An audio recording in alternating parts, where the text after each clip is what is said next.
നമസ്കാരം. അൻവറിന്റെ അവസ്ഥ അതീവ ഗുരുതരം. നിലമ്പൂരെ MLA സ്ഥാനം രാജിവെച്ചതിന് ശേഷമാണ് അൻവറിന്റെ നില അതീവ ഗുരുതരാവസ്ഥയിലേക്ക് മാറിയത്. മാനസികമായി തകർന്ന അൻവർ ഇപ്പോൾ പിച്ചും പെയ്യും വിളിച്ചു പറഞ്ഞുകൊണ്ടിരിക്കുകയാണ്. എങ്ങനെയെങ്കിലും UDF-ന്റെ പക്ഷത്തേക്ക് കയറണമെന്ന അതീവ ആഗ്രഹത്തോടുകൂടി നിന്ന അൻവർ പ്രതിപക്ഷ നേതാവിനെയും കോൺഗ്രസിന്റെ UDF-ന്റെ നേതാക്കൾക്കും എതിരെ തെറിയഭിഷേകം നടത്തിക്കൊണ്ടിരുന്നു. കഴിഞ്ഞ കുറെ ദിവസങ്ങളിലായി തെറിയഭിഷേകം നടത്തിക്കൊണ്ടിരുന്ന അൻവറിന്റെ മാനസികാവസ്ഥ അതീവ ഗുരുതര നിലയിലേക്ക് മാറിയിരിക്കുകയാണ്. ആരെങ്കിലും കൃത്യമായി ഇടപെട്ട് അൻവറിനെ ഏതെങ്കിലും ഒരു മാനസികാരോഗ്യ കേന്ദ്രത്തിലേക്ക് ഉടൻ തന്നെ മാറ്റണം.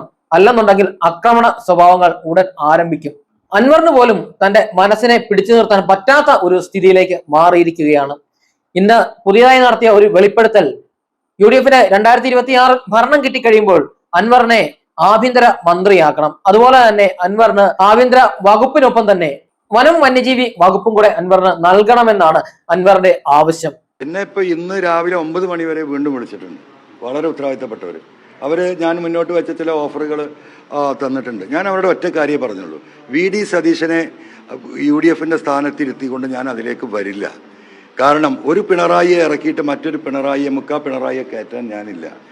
അപ്പോൾ വീണ്ടും അവർ സംസാരിച്ചപ്പോൾ ഞാൻ ചോദിച്ചു, ഇനി അങ്ങനെയൊക്കെ ആണെന്നുണ്ടെങ്കിൽ നിങ്ങളൊരു പണി ചെയ്യാം, മുഖ്യമന്ത്രി പദം ഏതായാലും നിങ്ങൾ തരില്ല. ഞാൻ ഏറ്റെടുത്ത വിഷയം ഇവിടുത്തെ ഫോറസ്റ്റും ഇവിടുത്തെ പോലീസുമാണ്. ആഭ്യന്തര വകുപ്പും ഫോറസ്റ്റ് വകുപ്പും 26-ലെ തെരഞ്ഞെടുപ്പിൽ നിങ്ങൾ തരാൻ അഗ്രിമെൻ്റാക്കി പബ്ലിക്കായി പറയുകയാണെങ്കിൽ 26-ൽ ഈ UDF ഗവൺമെൻറ്റിനെ അധികാരത്തിൽ എത്തിക്കാനുള്ള മുന്നണി പടയാളിയായിട്ട് ഞാൻ ഉണ്ടാകും. അതിൽ കുറഞ്ഞ് വിശ്വസിച്ചുകൊണ്ട് ഒന്നുകിൽ ഈ രണ്ടും എനിക്ക് തരണം, അല്ലെങ്കിൽ ഈ പറയുന്ന VD സതീശനെ ആ സ്ഥാനത്ത് നിന്ന് മാറ്റിയിട്ട് മറ്റൊരാൾ ആ സ്ഥാനത്തേക്ക് വരണം. അതിനൊരു ധാരണയുണ്ട്. സ്വകാര്യമായി ഉണ്ടാക്കിയാൽ മതി, തെരഞ്ഞെടുപ്പ് കഴിഞ്ഞിട്ട് നിങ്ങൾ പറഞ്ഞാൽ മതി. പക്ഷേ ആ തീരുമാനം ഉണ്ടാക്കുമ്പോൾ കുഞ്ഞാലിക്കുട്ടി സാഹിബ് അടക്കമുള്ള ഉത്തരവാദിത്തപ്പെട്ട UDF-ന്റെ എല്ലാ ലീഡർഷിപ്പും വേണം. PJ ജോസഫ് സാറ് വേണം, ഷിബു ബേബി ജോൺ വേണം. തെരഞ്ഞെടുപ്പ് കഴിഞ്ഞാൽ ഈ പറയുന്ന VD സതീശനെ മാറ്റാമെന്ന്, അല്ലെങ്കിൽ ആഭ്യന്തര വകുപ്പും ഈ പറയുന്ന ഫോറസ്റ്റ് വകുപ്പും എനിക്ക് നൽകണം. അത് ഉറപ്പ് തരണം. ഏതെങ്കിലും ഒന്ന് നിങ്ങൾ ഉറപ്പ് നൽകി. അതായത് നിലവിലെ UDF സ്ഥാനാർത്ഥിക്കെതിരെ മത്സരിക്കുന്ന അൻവർ പറയുകയാണ് 2026-ൽ UDF-ന് ഭരണം കിട്ടിക്കഴിയുമ്പോൾ അൻവറിന് ആഭ്യന്തര വകുപ്പും വനം വന്യജീവി വകുപ്പ് നൽകണം. ഇത് രണ്ടും അൻവറിന് നൽകിയില്ല എന്നുണ്ടെങ്കിൽ അൻവറിന് പിന്നെ ഉള്ള ഒരു ആവശ്യം UDF-ന്റെ നേതൃസ്ഥാനത്ത് നിന്നും VD സതീശനെ മാറ്റണമെന്നതാണ്. ഇതൊക്കെ കേൾക്കുന്ന ആർക്കാണെങ്കിലും തോന്നിപ്പോവും അൻവറിന് ഭ്രാന്തായി എന്ന്. അൻവറിന്റെ മനസ്സ് അൻവറിനെ കൈവിട്ടു എന്ന് ആർക്കാണെങ്കിലും ചിന്തിച്ചു പോവും. പക്ഷെങ്കിൽ അത് പുറത്തു പറയാൻ സാധിക്കത്തില്ലല്ലോ. ഇന്ന് KPCC-യുടെ പ്രസിഡന്റ് പറഞ്ഞു, അൻവർ തമാശ പറയരുതേ എന്ന്. അൻവർ പറയുന്നത് തമാശയല്ല പ്രസിഡന്റെ. അൻവർ പറയുന്നത് അൻവറിന്റെ മാനസിക വിഭ്രാന്തി മൂലം പറയുന്നതാണ്.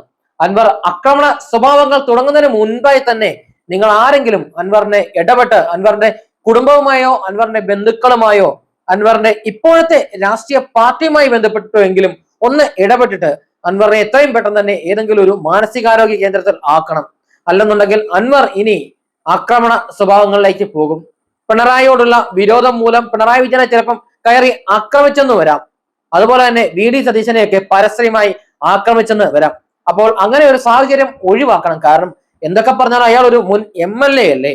അതുകൊണ്ട് മുൻ MLA ആയിരിക്കുന്ന PV അൻവർ മാനസിക വിഭ്രാന്തി മൂലം കോൺഗ്രസിന്റെയും ഇടതുപക്ഷത്തിന്റെയും ഒക്കെ നേതാക്കന്മാരെ കയറി ആക്രമിക്കുക, ശാരീരികമായ ആക്രമണങ്ങൾ അഴിച്ചുവിടുന്നതിന് മുന്നായി അദ്ദേഹത്തെ ഏതെങ്കിലും ഒരു മാനസികാരോഗ്യ കേന്ദ്രത്തിൽ ആക്കണം. UDF-ൽ കയറി പറ്റാൻ വേണ്ടി VD സതീശനെ തെറി പറഞ്ഞാൽ മതി എന്ന അദ്ദേഹത്തിന്റെ ചിന്ത വന്നത് തന്നെ അദ്ദേഹത്തിന്റെ മനസ്സ് അദ്ദേഹത്തിനെ കൈവിട്ടത് കൊണ്ടാണ്. അദ്ദേഹത്തിന്റെ മാനസിക നില അതീവ ഗുരുതരാവസ്ഥയിൽ മുൻപോട്ട് പോയിക്കൊണ്ടിരിക്കുകയാണ്. അദ്ദേഹത്തിന്റെ കുടുംബം ഇക്കാര്യത്തിൽ ഉടൻ തന്നെ ഇടപെട്ട് അദ്ദേഹത്തിന് വേണ്ടിയ ചികിത്സ നൽകണം. അല്ലാത്ത പക്ഷം കേരളത്തിലെ ഒരു മുൻ MLA ഭ്രാന്ത് പിടിച്ച് ഓടുന്ന ഒരു സാഹചര്യം നമ്മളെല്ലാം കാണേണ്ടി വരും. അതൊരു ദുഃഖകരമായിട്ടുള്ളൊരു അവസ്ഥയാണ്. അതുകൊണ്ട് തന്നെ അൻവറിനെ ഇനി ഇങ്ങനെ പൊതുസമൂഹത്തിൽ അഴിച്ചു വിടരുതേ എന്ന ഒരു അഭ്യർത്ഥന മാത്രമാണ് ഉള്ളത്. ഇന്നിപ്പോൾ പുതിയതായിട്ട് അൻവർ മുന്നോട്ട് വെച്ച ഒരു അഭിപ്രായം മലപ്പുറം ജില്ലയെ രണ്ടാക്കണം. അതായത് മലപ്പുറം ജില്ലയിൽ നിന്നും മലയോര വിഭാഗത്തിനെ മാത്രം ഒന്നിപ്പിച്ച് നിർത്തിക്കൊണ്ട് ഒരു ജില്ല വേർപിരിച്ച് എടുക്കാം എന്നാണ് അൻവർ പറയുന്നത്. അതായത് പച്ചക്ക് പറഞ്ഞു കഴിഞ്ഞാൽ മുസ്ലിം വിഭാഗത്തിന് ഒരു ജില്ലയും ക്രൈസ്തവ വിഭാഗത്തിനായി ഒരു ജില്ലയുമായിട്ട് മലപ്പുറം ജില്ലയെ രണ്ടായിട്ട് വിഭജിക്കണം എന്ന തീവ്ര വർഗീയതയാണ് പൊതുജനങ്ങളിലേക്ക് അൻവർ തൊടുത്തു വിട്ടുകൊണ്ടിരിക്കുന്നത്.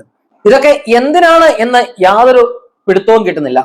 അൻവറിന്റെ ഈ ഒരു പോക്കൊക്കെ കാണുമ്പോൾ തന്നെ അരിയാഹാരം കഴിക്കുന്ന അല്പം ചിന്തിക്കുന്ന ആളുകൾക്ക് തോന്നാനിടയുണ്ടാകുന്ന ഒരു സംശയം, ഇവിടെ നമ്മുടെ കേരളത്തിലെ മണ്ണിൽ ക്രൈസ്തവർക്ക് വേണ്ടിയിട്ട് മാത്രമായിട്ട് ഒരു രാഷ്ട്രീയ പാർട്ടി രൂപീകരിക്കുന്ന ഒരു സാഹചര്യം ഉണ്ടായി.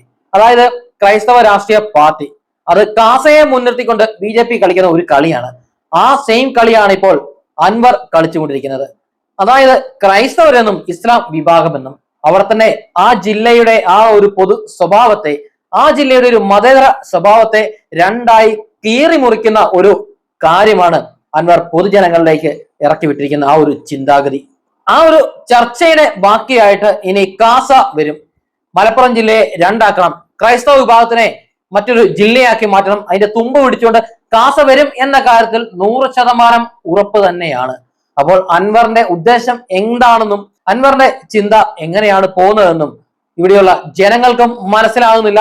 അൻവർ എന്താണ് ചിന്തിക്കുന്നതെന്നും അൻവർ എന്താണ് പ്രവർത്തിക്കാൻ പോകുന്നതെന്നും അൻവറിന് പോലും മനസ്സിലാകാത്ത വളരെ ഗുരുതരമായ ഒരു സാഹചര്യത്തിൽ കൂടിയാണ് കേരളവും മലപ്പുറവും കടന്നു പോകുന്നത്. സാമാന്യബോധമുള്ള ഏതെങ്കിലും ആളുകൾ പറയുന്ന ഒരു കാര്യമാണോ UDFന്റെ ഘടകകക്ഷി പോലും ആഭ്യന്തര വകുപ്പ് ചോദിക്കത്തില്ല? അപ്പോഴാണ് കേവലം ഒരു മുൻ MLA ആയ അൻവർ ആഭ്യന്തര വകുപ്പ് ചോദിക്കുന്നത്. എന്തിനാണ് അൻവർ ഇത്തരത്തിലുള്ള അബദ്ധ പ്രചാരണങ്ങൾ നടത്തുന്നതെന്ന് അങ്ങോട്ട് മനസ്സിലാകുന്നില്ല.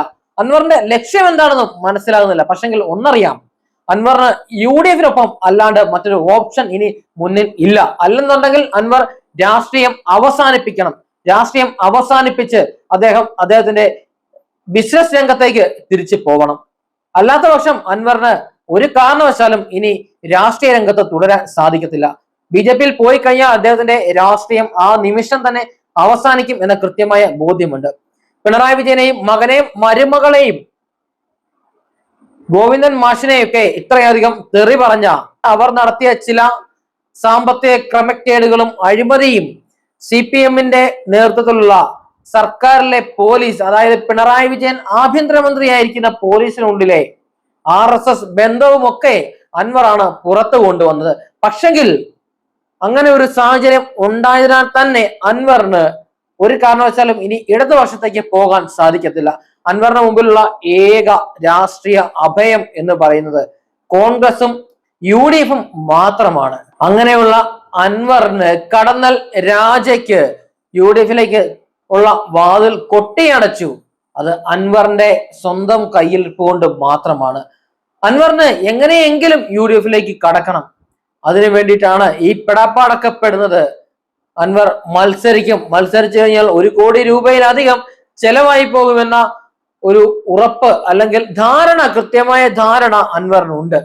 ആ കാശ് ചിലവഴിക്കാതെ UDFന്റെ കാല് സാഷ്ടാംഗം വീണിട്ട് അൻവറിന് എങ്ങനെയെങ്കിലും UDFിൽ കയറിപ്പറ്റണം. അതിനു വേണ്ടിയിട്ടാണ്. അങ്ങനെ UDFിൽ കയറിപ്പറ്റണമെങ്കിൽ അൻവറെ ഇനിയും VD സതീശനെ തെറി പറഞ്ഞുകൊണ്ട് നടന്നാൽ ആ ഒരു കയറൽ അല്ലെങ്കിൽ UDFിലേക്കുള്ള ഒരു പോക്ക് നടക്കത്തില്ല. VD സതീശന്റെ കാല് പിടിച്ച് മാപ്പ് പറയേണ്ട ഒരു ഗതികേടിലേക്ക് അൻവർ മാറിയിരിക്കുന്നു. അതിനെ അൻവറിന് അങ്ങോട്ട് ഉൾക്കൊള്ളാൻ സാധിക്കുന്നില്ല. അതുകൊണ്ട് തന്നെ അൻവറിന്റെ മാനസിക നില അതീവ ഗുരുതരാവസ്ഥയിലേക്ക് മാറിയിരിക്കുകയാണ്. അൻവർ വായിൽ വരുന്നതൊക്കെ വിളിച്ചു പറയുകയാണ്. അൻവർ പറഞ്ഞത് എന്താണെന്ന് വീണ്ടും ചിന്തിക്കുവാനുള്ള സാമാന്യ ബോധം പോലും അൻവറിന് നഷ്ടപ്പെട്ടിരിക്കുന്നു.